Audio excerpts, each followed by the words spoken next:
Welcome back to the show. This is KDS Reviews. This is a spotlight on an actor. I feel like he's starting to get bigger and bigger and bigger. And I feel like he really is just below the cusp of becoming a big star that he could possibly be.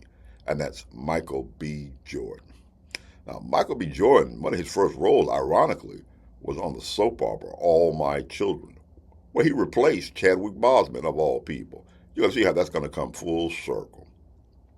Let's talk about some of his highlights.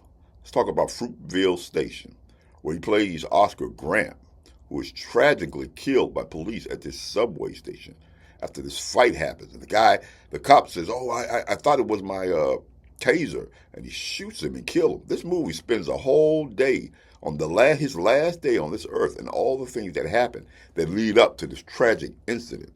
Now, he does a really good job in this movie right here. He's the driving force in this movie by itself. That's Fruitvale Station. And then there's Creed, where he plays the son of Apollo Creed. And he's trained by Rocky, portrayed by Sylvester Stallone. Now, this is more than just a boxing sports movie. This also tells how he deals with the fact that he's Apollo Creed's illegitimate son, and Apollo hid him. I mean, it's not just, like I said, it's not just about boxing. This is a really good movie. It shows his dramatic range in here. I really was surprised by this movie because I really was kind of hesitant about seeing it. And when I saw it, I was like, wow, there's more to this movie than just boxing. That's Creed, which actually spawned several sequels.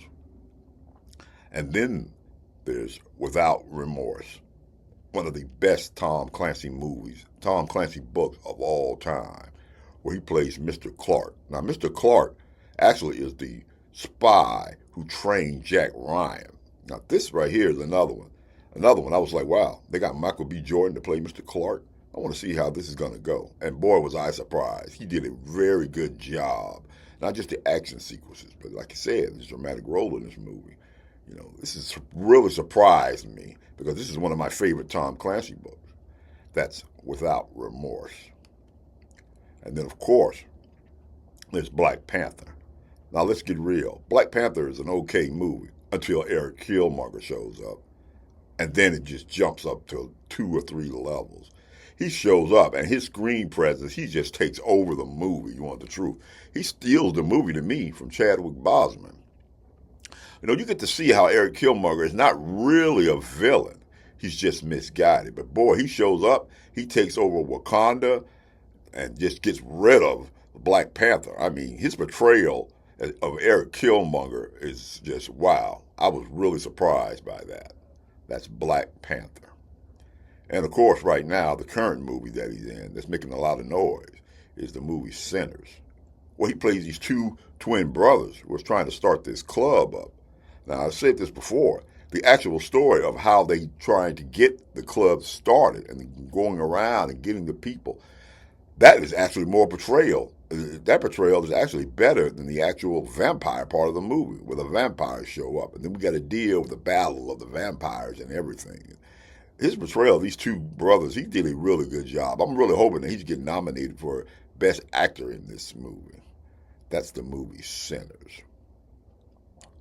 And then later on, in the year 2027, he's doing a remake of the Steve McQueen classic, The Thomas Crown Affair. Now, this is another one. I'm really curious at what he's going to do and how he's going to do his portrayal of Thomas Crown. This is a really good movie by McQueen, and I want to see how he's going to do and make it his own. This is KDS Reviews. This is a spotlight on actor Michael B. Jordan. If you like this type of content, then like, subscribe, and share. And if you want to see my review of the movie Sinners, then watch this video right here. This is KDS Reviews, and I'll see you in the next video.